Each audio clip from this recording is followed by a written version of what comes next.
नमस्कार मु उत्तम पुणी थे आपण मानक स्वागत करुच्ची आम अगणा को। आज आपण मानक पई रही आउ एक सुंदर भेटी। आज कथाटी रही बंधुता और प्रेम। हाँ सांग माने आम जीवन रे तो बहुत बंधु आसंती किंतु प्रेम हुए थरे सही प्रेम सारा जीवन आम पई मने रहे। आ बंधुतार जगह भी किसी कम नुहे जीवन रे। एमिति तो जीवन रे प्रेम हुए हेले ये जो बंधुता सारा जीवन परस्पर को अति विश्वास और भल पाइबार एक सूत्र रे बांधी रखे। प्रेम प्रेम जगार आ बंधुता बंधुता जगार रहे। एमिति एक नियारा प्रेम कहानी आजिर आजिर कथार शीर्षक बंधुता और प्रेम। एमिति एक सुंदर प्रेम गढ़ी उठी विचित्रा और अमन जीवन रे। अक्टोबर मास 1 तारिख आज से माने परस्पर को पुणी थे भेटी। दीर्घ 2 वर्ष है से मानकर प्रेम कहानी चली। अनेक बगीचा अनेक स्कूल कॉलेज अनेक खेल पड़िया साक्षी रही से प्रेम कहानी जो प्रेम कहानी आरंभ होता आज को 2 वर्ष तले अक्टोबर मास 1 तारिख प्रथम देखारे परस्पर को से माने भल पाइनी थिले। प्रतिदिन जगी बसंती गोटे सुंदर बगीचार प्रेम गोलाप को परस्पर को देखिबा पई बहुत किछि कथा शेयर करती परिवार विषय रे निजर कैरियर आ आगामी भविष्य मध्य निज निजको भल पाइबार शीर्षक रे पहुंचाइबार प्रयास उभय करि आसीथिले। उभय विचित्र आ अमन। अमन गोटे छोटिया चाकरी कले जियो मोबाइल कंपनी रे आ विचित्रा बीए फाइनल ईयर रे पढ़े। विचित्रा देखा जमीती सुंदर तार व्यवहार मध्य सुंदर। अन्य पक्षरे अमन अमन 6 फुट हाइट रो पतला पिलाटे देखा तोफा गोरा टिके पाटी लगे तार किंतु ता कथारे जो मधुरता और विश्वास थाए से विश्वास कुआडे किणी नहीं विचित्रा को सबुदिन पाई। आ विचित्रा बंधा पड़ जाइए अमन रो प्रेमर से अकुआ कहानी मध्य। एमिति प्रतिदिन से माने बगीचारे बसंती अनेक समय गपंती हाथ रे हाथ छंदा होता है आउ अनेक दुख सुख परस्पर मध्य शेयर करती। बापा माँ छेउंड झील विचित्रा मामू घर रही पाठ पढ़ु थाए। मामू को आड़े बहुत स्ट्रिक्ट ताको बाहर बुलवाक छाड़ती नहीं। तथापि पाठपढ़ा समय अल्प समय से चोरी करी बांटिनी अमन सहित। आउ मामू घर तले रहे दिलू दिलू भाई बोली से डाके। दिलू भाई को सब किछि कहे बही खाता पेन पेंसिल एपरिक कॉलेज रो फॉर्म भरी दियंती दिलू भाई। आउ से दिलू भाई रो नाटा बड़ सुंदर ना रे से सेव करि थाए मिस्टर दिलू। प्रतिदिन दिलू भाई रो मेसेज आसे आ दिलू भाई को से उत्तर दिए। घरे तल घरे रोते दिलू भाई प्रतिदिन ताको मेसेज करती चैटिंग करती अनेक उपदेश भी दियंती। से दिन दुहींकर प्रेम कहानी चली थाए पड़िया रे। विचित्रा अमन हाथ को हाथ धरा धरी होई निजर सुख दुख बांटी नहीं उठाती। हठात रे मेसेज आसिला आउ हाथ को छाड़ी दे विचित्रा मेसेज रो रिप्लाई देबाक लागिला।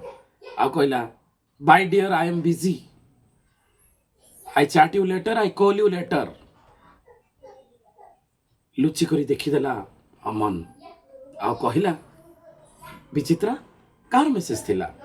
विचित्रा किछि संकोचन होई संगे संगे कहीदेला ए दिलूर कौन मु मेसेज देखी पारिबी कि किछि कहबा आगुरु हाथ को बढ़ाई देला विचित्रा अमन हाथ को मोबाइल। आ अमन जेते बेले क्लिक करी देखिला लेखा होइछि हेलो सुंदरी केउटी अछ मते भूली गली ने कौन। एही कथा सुनिला परे हठात पाद तोड़ माटी खसी जाइथिला अमन रो। केते मन को बुझेला परे भी ता मन बुझु न थाए। विचित्रार हस केते चेष्टा कला परे भी ताकू सांत्वना दे पारु न थाए। सते जेमिति भंगा माठिया को पुणी थरे जोड़िबा को चेष्टा करिछि विचित्रा आ भांगी खिन भिन होई पड़ी जाइछि तळे प्रेम कहानी रो सेही भंगा माठिया अमन रो मन। ସେଇ ଦିନଠାରୁ ସମ୍ପର୍କରେ ଆରମ୍ଭ ହୋଇଗଲା ଗୋଟେ ଛୋଟିଆ ଫାଟ। ଆଉ ସେବେ ବିଶ୍ୱରୂପର ଏକ ରୂପ ନେଇଥିଲା ବିଚିତ୍ରା ଓ ଅମନର ପ୍ରେମ କାହାଣୀ। ଏହାପରେ ସେମିଷ୍ଟାର ଏକ୍ଜାମରେ ବ୍ୟସ୍ତ ହୋଇଗଲା ବିଚିତ୍ରା। ଆଉ ସେମିଷ୍ଟାର ଅବଧି 15 ଦିନ ଭିତରେ ନା କିଛି କଲ୍ ନା କିଛି ମେସେଜ, ସମ୍ପୂର୍ଣ୍ଣ ରୂପରେ ଭୁଲି ଯାଇଛି ସେ ଅମନକୁ। ଭୁଲିବ ବା କେମିତି? ଅମନକୁ ପରା ସେ ଭଲ ପାଉଛି। ପ୍ରତିଦିନ ଅମନ ପାଇଁ ଗୋଟେ ସୁନ୍ଦର କବିତା ଲେଖେ, କେବେ ଚିଠିଟିଏ, ଆଉ କେବେ ପେନସିଲରେ ଗାରେଇ ଦିଏ ଅମନର ଏକ ସୁନ୍ଦର ପ୍ରତିଛବି ନିଜର କଲେଜ ଡାଏରୀର ପଛ ପୃଷ୍ଠାରେ। ଏମିତି ଦି ଜଣଙ୍କ ଭିତରେ ପ୍ରେମ କାହାଣୀ ଚାଲିଥାଏ। ଆଉ ନିଜକୁ ଭଙ୍ଗା ଭଙ୍ଗା ଅନୁଭବ କରୁଥାଏ ଅମନ। ଅମନ ଭାବୁଥାଏ, ମୁଁ କିଛି ଭୁଲ କରିଦେଲି କି? ବିଚିତ୍ରା କ'ଣ ମୋ ଭଳି ଝିଅ ନୁହେଁ? ବିଚିତ୍ରାର ହାତ ଧରି ମୁଁ କ'ଣ ନିଜକୁ ଜୀବନର ସବୁଠାରୁ ବଡ଼ ଦ୍ୱନ୍ଦ୍ୱରେ ପକାଇଦେଲି? ଏଭଳି ମନ ହେଉଥାଏ। ଆଉ ଦିନେ ବାଧ୍ୟ ହେଲା ମେସେଜ କରିବା ପାଇଁ ଅମନ ବିଚିତ୍ରାକୁ। Bichitra, I am very sorry, I am not just for you and you are for Dilu. ଏତିକି କହିବା ପରେ ମେସେଜକୁ ପୁଣି ଅଫ୍ କରିଦେଇ ବ୍ଲାକ୍ ଲିଷ୍ଟରେ ମାରିଦେଲା ସେଇ ନମ୍ବରଟିକୁ। ଆଉ ଏହା ସମ୍ପୂର୍ଣ୍ଣ ଭାବରେ ଜାଣିପାରିଲା ବିଚିତ୍ରା। ବିଚିତ୍ରା ମଧ୍ୟ କ'ଣ କରିବ କିଛି ଜାଣିପାରିଲାନି। ତା ହୃଦୟଟି ଯେପରି ଫାଟି ପଡ଼ୁଥାଏ। ଏତେ ଦିନରେ ପାଇଥିବା ପ୍ରେମକୁ କେମିତି ବା ନିଜର ଗୋଡ଼ରେ ଲାଥେଇ ଦେବ? କିଛି କହିବା ପୂର୍ବରୁ ସବୁ କିଛି ସେ ସେୟାର କଲା ଦିଲୁ ଭାଇ ସହିତ। ଦିଲୁ ଭାଇ କହିଲା, ତୋର ଯଦି ପ୍ରେମ ସତ୍ୟତା ଅଛି ତ ନିଶ୍ଚିତ ତୋର ଅମନ ଦିନେ ତୋ ପାଖକୁ ଫେରି ଆସିବ। ଏହା କହିବା ପରେ ଏକା ଏକା ବୁଲୁଥାଏ ଅମନ ସବୁଦିନ। ଦିନେ ଦିଲୁ ପାଟିରୁ ବିଚିତ୍ରାର କଥା ଶୁଣି ଅଟକି ଗଲା ସେ ପାର୍କ ପାଖରେ। ଆଉ ଦିଲୁ ତାର ଗାର୍ଲଫ୍ରେଣ୍ଡକୁ ନେଇ ବଗିଚାରେ ବସିଥାଏ। ଆଉ ଦିଲୁର ଗାର୍ଲଫ୍ରେଣ୍ଡ ମଇନାକୁ ନେଇ ସେ ସବୁ କିଛି କହୁଥାଏ ବିଚିତ୍ରା ବିଷୟରେ। ବିଚିତ୍ରାକୁ ମୁଁ ନିଜର ସାନ ଭଉଣୀଠାରୁ ଅଧିକ ଭଲ ପାଏ। ଆଉ ମୁଁ ତାକୁ ବହୁତ ସ୍ନେହ ଆଦର ଦିଏ। ମୁଁ ଚାହେଁନା ସେ କେବେ ଦୁଃଖରେ ରହୁ। ମୁଁ ତାର ଶୁଭକାଂକ୍ଷୀ। ଏହି କଥା କାନରେ ପଡ଼ିଗଲା ଅମନର। ଆଉ ଅମନ କିଛି କହିବା ପୂର୍ବରୁ ସିଧା ଯାଇ ପହଞ୍ଚିଗଲା ତା ମାମୁଁ ଘରେ। ଆଉ ଦେଖିଲା ବିଚିତ୍ରାର ମାମୁଁ ଘରେ କିନ୍ତୁ ବିଚିତ୍ରା ନଥିଲା। ବିଚିତ୍ରାର ମାମୁଁକୁ ପଚାରିଲା, ଅଙ୍କଲ ବିଚିତ୍ରା କାହିଁ? ବିଚିତ୍ରାର ଖବର କିଛି ଦେବା ପୂର୍ବରୁ ମାମୁଁର ଆଖିରୁ ଲୁହ ଗଡ଼ିଗଲା। ଆଉ ସେ କହିଲା, 2 ଦିନ ହେଲା ବିଚିତ୍ରାର କ'ଣ ଖବର ନାହିଁ। ମୁଁ ଶୁଣିଲି ସେ ତା ମାଉସୀ ଘରକୁ ଚାଲି ଯାଇଛି ଦାମନଯୋଡ଼ି ନାଲକ।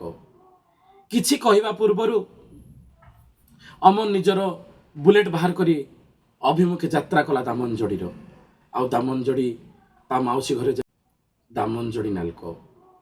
କିଛି କହିବା ପୂର୍ବରୁ ଅମନ ନିଜର ବୁଲେଟ୍ ବାହାର କରି ଅଭିମୁଖେ ଯାତ୍ରା କଲା ଦାମନଯୋଡ଼ିର। ଆଉ ଦାମନଯୋଡ଼ି ତା ମାଉସୀ ଘରେ ଯାଇ ଖବର ଖୋଜି ପହଞ୍ଚିଗଲା। ଆଉ କବାଟ ଧଡ଼ ଧଡ଼ ଧଡ଼ ଧଡ଼ ମାରି ଦେଖିଲା ଯେ ବିଚିତ୍ରା ଗୋଟିଏ ରୁମ୍ରେ ଶୋଇଯାଇଛି। ଆଉ ଖାଇ ଦେଇଛି କିଛି ନିଦ ଟାବଲେଟ୍। ଗୋଟିଏ ଦୁଇଟି ନୁହେଁ, 10ଟି ନିଦ ବଟିକା ଖାଇଯାଇ ଚେଷ୍ଟା କରିଛି ସମ୍ପୂର୍ଣ୍ଣ ଭାବରେ ଶୋଇପଡ଼ିବା ପାଇଁ ଚିରନିଦ୍ରାରେ। କୌଣସି ମତେ କବାଟ ଭାଙ୍ଗି ଦେଇ ପହଞ୍ଚିଗଲା ବିଚିତ୍ରା ପାଖରେ ଅମନ। ଆଉ ଅମନକୁ ଦେଖି ବିଚିତ୍ରାର ଶେଷ ନିଶ୍ୱାସ ଥରି ଉଠିଲା। ହାତ ଟେକି ଦେଇ କହିଲା, ଅମନ, ମୁଁ ତୁମକୁ ବହୁତ ଭଲ ପାଏ ଅମନ। ଏତିକି କହିଲା ବେଳକୁ ତା ନକ ପାଟି ଆଡ଼ରୁ ଫେମ୍ପର ବାହାରି ପଡ଼ୁଥାଏ। କେହି କିଛି କହିବା ପୂର୍ବରୁ କାନ୍ଧରେ ଟେକି ନେଲା ଏବଂ ସାଙ୍ଗେ ସାଙ୍ଗେ ଦୌଡ଼ି ଦୌଡ଼ି ପହଞ୍ଚିଲା ଦାମନଯୋଡ଼ି ମେଡ଼ିକାଲରେ। ଆଉ ମେଡ଼ିକାଲରେ ଟ୍ରିଟମେଣ୍ଟ ଆରମ୍ଭ ହେଲା। ସାଙ୍ଗେ ସାଙ୍ଗେ ଡକ୍ଟର ତାକୁ 2-3ଟା ଇଞ୍ଜେକ୍ସନ୍ ଦେଇଦେଲେ। ଆଉ ସାଲାଇନ୍ ଲାଗିଲା। ଆଉ ଦୀର୍ଘ 3 ଦିନ ଧରି ତାର ମୁଣ୍ଡକୁ ଆଉଁସି ଆଉଁସି ତା ପାଖରେ ଛାଇଟିଏ ଭଳି ଜଗି ରହିଲା ଅମନ। ମୋତେ କ୍ଷମା କରିଦିଅ ବିଚିତ୍ରା, ମୁଁ ତୁମକୁ ଚିହ୍ନି ପାରିଲି ନାହିଁ। ଏହା କହିବା ପରେ ସ୍ମିତ ହସଟିଏ ହସିଦେଲା। ଆଉ ଡକ୍ଟର ଆସି କହିଲେ, mister Aman, Bichitra is out of danger. ତମେ ତାକୁ ଘରକୁ ନେଇଯାଇପାରିବ। ଏହାପରେ ମାମୁଁକୁ ସେ ଖବର ଦେଲା। ଆଉ ମାମୁଁ ଆସି ସବୁ କିଛି ଜାଣିଲେ। ଆଉ କହିଲେ, ଅମନ, ସେଲ୍ୟୁଟ ତମ ପ୍ରେମକୁ। ଆଉ କରତାଳିରେ ସାରା ମେଡ଼ିକାଲ ଫାଟି ପଡ଼ୁଥାଏ। ଆଉ ପରସ୍ପରକୁ ଆଲିଙ୍ଗନ କଲେ। ଆଉ ପ୍ରେମ କାହାଣୀର ଏକ ନୂଆ ଅଧ୍ୟାୟ ସେଠୁ ଆରମ୍ଭ ହେଲା। ମାମୁଁଙ୍କ ପାଖରେ ପ୍ରତିଶ୍ରୁତି ଦେଲା ଅମନ ଯେ ତାଙ୍କର ଅଳିଅଳି ଭାଣିଜୀକୁ ସେ ସାରା ଜୀବନ ଖୁସିରେ ରଖିବ। ଏହି ସଂକଳ୍ପରେ ମଧ୍ୟ ବର୍ତ୍ତି ଯାଇ ନଥିଲେ ମାମୁଁ। ଆଉ ଡାକ୍ତର ମଧ୍ୟ କହିଲେ ହାଭ୍ ୟୁ ଗୁଡ୍ ଲାଇଫ୍। ଏହା କହିବା ପରେ ଚାରିଆଡ଼େ ପ୍ରେମର ରଙ୍ଗରେ ସତେ ଯେପରି ପ୍ରଜାପତି କିଛି ଉଡ଼ିଗଲେ ଆଉ ପରସ୍ପରକୁ ହାତ ଟେକି ଦେଇ ମେଡିକାଲ କ୍ୟାମ୍ପସରୁ ବାହାରି ଆସିଲେ ଦୁଇ ଜଣ। ସେଇଦିନର ଦୃଶ୍ୟ ସତରେ ନିଆରା ଥିଲା। ପରସ୍ପର ବନ୍ଧୁତା ଓ ଭଲ ପାଇବାର ଏକ ଅପୂର୍ବ ମିଳନ ସେ ପ୍ରେମ କାହାଣୀର ଏକ ନିଦର୍ଶନ ଥିଲା। ତ ତେବେ ସାଥୀ, ଆଜିର ଏହି ସୁନ୍ଦର ପ୍ରେମ କାହାଣୀ ନିଶ୍ଚିତ ଭାବରେ ଆପଣମାନଙ୍କୁ ଭଲ ଲାଗିଥିବ। ବନ୍ଧୁତା ଆଉ ପ୍ରେମ ନିଶ୍ଚିତ ଭାବରେ ଜୀବନର ଦୁଇଟି ଛକି। ଆଜିର କାହାଣୀ ଯଦି ଆପଣମାନଙ୍କୁ ଭଲ ଲାଗିଲା ତାହେଲେ ନିଶ୍ଚିତ ଭାବରେ ସେୟାର କରନ୍ତୁ ଆଉ ଆମ ଚ୍ୟାନେଲକୁ ସବସ୍କ୍ରାଇବ କରନ୍ତୁ। ରହିଲି, ଜୟ ସିଆରାମ।